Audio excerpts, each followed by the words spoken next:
What's going on YouTube? It's Ben, and in this video, I'm going to give you 5 creative ways to recruit candidates.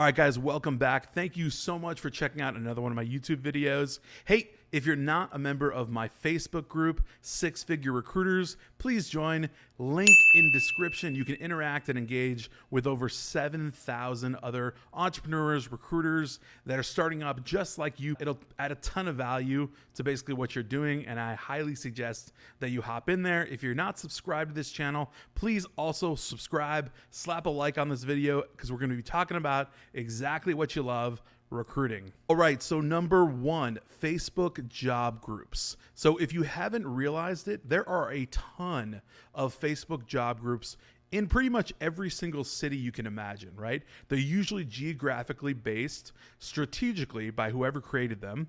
I actually made one myself for Seattle, and it grew to about 6,000 people. I did this almost 6 years ago now.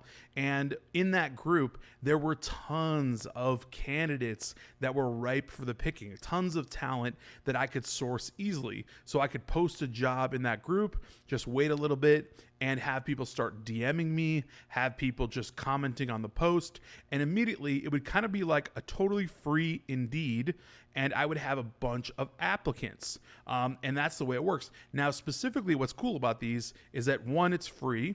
2, you can basically post as much as you want for whatever type of job you want.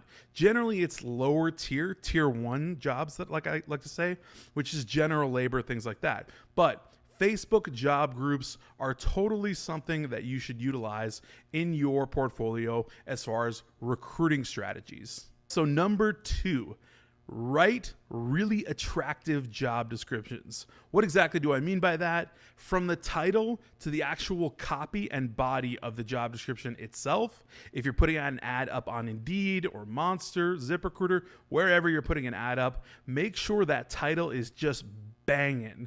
It has to have all the information up front. Why? Because people like to know everything right up top. So recently I wrote a job ad up, and what I did is I put the rate of pay, I put the location, I put the hours, I put all of the pertinent information that I myself would want to know immediately up front, so that person clicking on the job ad is already pretty much bought in because they know so much just from the title. So writing really, really good job ads and really attractive job ads is what's going to get you a lot of applicants quickly. All right, so number 3, go straight to the source. What do I mean by that?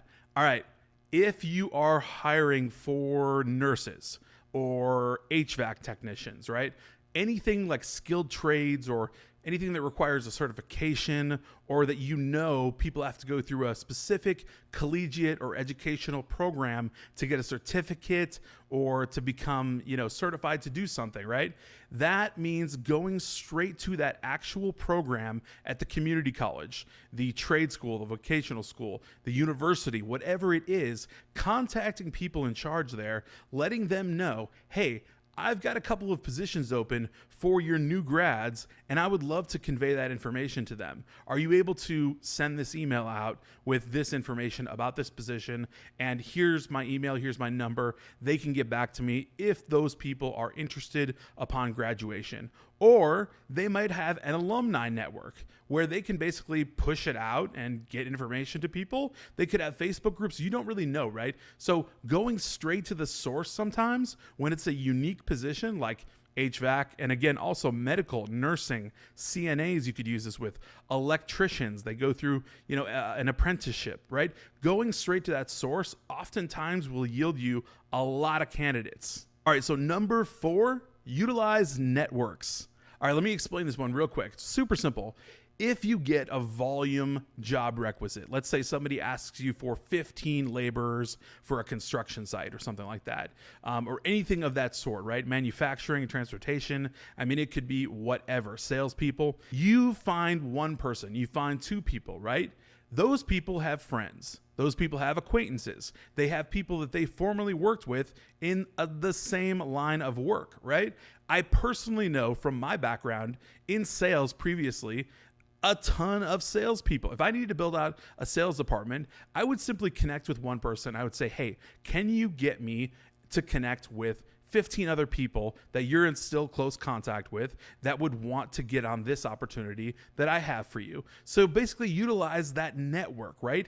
It's 6 degrees of separation. You have these people connected to other people, and simply harnessing that network is going to yield you, again, a ton of applicants and candidates. And so number 5, and I say this last because it should be your last resort technically, right? Split the job order with a partner. Now, I hate to see anybody just get 50% of the fee, but at some point it might be necessary for you because you might not be capable of finding that perfect fit candidate, and you have the job order available, and getting something out of nothing is way better than just getting nothing, right? So with that being said, you should split it up with a partner who can go find you those candidates. So say that you land in maybe an IT role or a couple of IT roles, but you've got no concept of these IT candidates because you haven't studied up, you're not there yet. Now, what you can do is simply partner up with somebody that's in the space and have that person source and recruit and find and bring you people. Obviously, you'll sign an agreement with that person, and the role then becomes 50-50 chop, right? You get 50% of the fee, they get 50% of the fee. They can't work without you, you can't work without them, right? So that's splitting up a role. It's a split partnership agreement. I say it last again because it should be your last resort. You definitely want to get 100% of the fee, but in this case, it's better than nothing, right? So again, please join our Facebook group, 6-Figure Recruiters, link in description. Again, please throw a like on this video, subscribe if you're not subscribed already, and hit the alert button so you know every single time I come out with a brand new video. Until then.